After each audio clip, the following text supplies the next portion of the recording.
Assalamualaikum warahmatullahi wabarakatuh. Soleh dan Solihah level 1, bagaimana kabar kalian? Semoga senantiasa sehat selalu ya. Sudah siap untuk belajar ya? Oke, sudah siap? Oke, mari kita mulai. Pada pertemuan kali ini, kita akan belajar tentang media penyimpanan data pada komputer. Apa sih media penyimpanan data itu? Media penyimpanan data adalah hasil kerja pada komputer berbentuk data. Data disimpan oleh komputer dalam media simpan.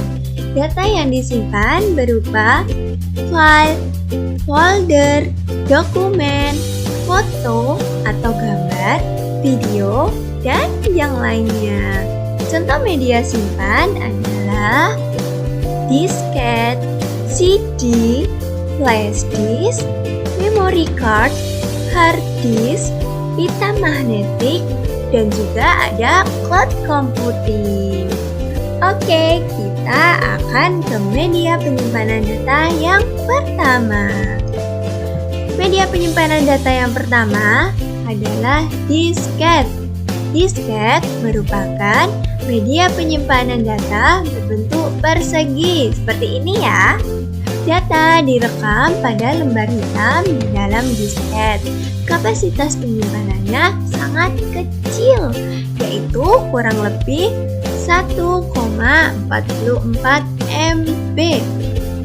Nah, selanjutnya yang kedua adalah CD. CD bisa digunakan sebagai alat penyimpanan di dalam komputer. CD merupakan media simpan berbentuk bundar tipis seperti ini. Data direkam pada bagian CD yang berwarna perak. CD bisa menyimpan data lebih banyak dan juga dia bentuknya lebih tipis. Sampai sekarang CD masih cukup banyak digunakan ya. Oke, selanjutnya kita ke media penyimpanan yang ketiga, yaitu flash disk. Flash disk adalah perangkat penyimpanan kecil yang dapat digunakan untuk menyimpan file atau data dari satu komputer ke komputer yang lain. Penggunaan flash disk juga lebih praktis dan dapat menyimpan data lebih banyak. Nah, seperti ini adalah contoh flash disk ketika dimasukkan ke USB pada laptop. Oke, lanjut yang keempat, hard disk adalah perangkat keras hardware yang tertanam di perangkat komputer atau laptop. Digunakan sebagai media penyimpanan data. Karena bersifat permanen, data yang telah disimpan di dalam hard disk tidak akan hilang meskipun kita mematikan komputer atau laptop. Kapasitas hard disk juga memiliki ukuran yang lumayan besar. Nah, seperti ini hard disk yang berada di dalam CPU pada komputer. Oke, lanjut. Nah, yang kelima adalah memory card. Adalah alat penyimpanan yang dipakai pada komputer dan elektronik seperti kamera digital, laptop, dan handphone. Ini bisa kita gunakan sebagai alat penyimpanan sementara yang bisa dilepas-lepas. Digunakan untuk menyimpan berbagai jenis data digital seperti gambar, audio, dan video, juga yang lainnya. Nah, seperti ini gambar memory card ketika dimasukkan ke dalam laptop. Selanjutnya yang keenam adalah pita magnetik.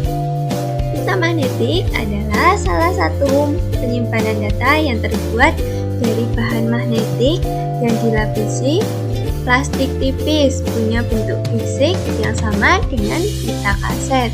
Nah, ini dilapisi plastik tipis seperti ini.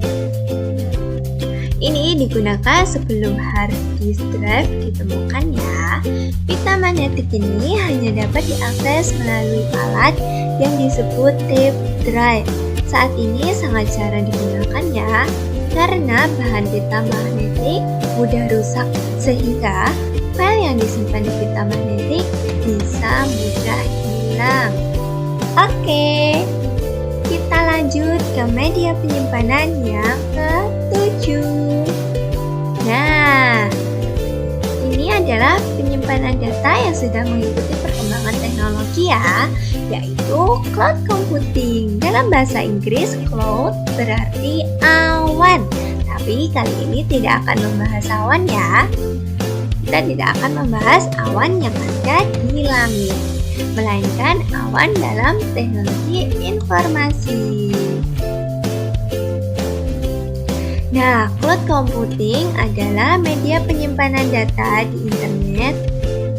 Daripada menyimpan banyak file di komputer atau handphone, kalian menyimpan file di cloud. Selama kalian memiliki akses ke internet ya, cloud computing bisa menyimpan data jauh lebih banyak karena kita bisa mengakses lebih banyak ruang penyimpanan.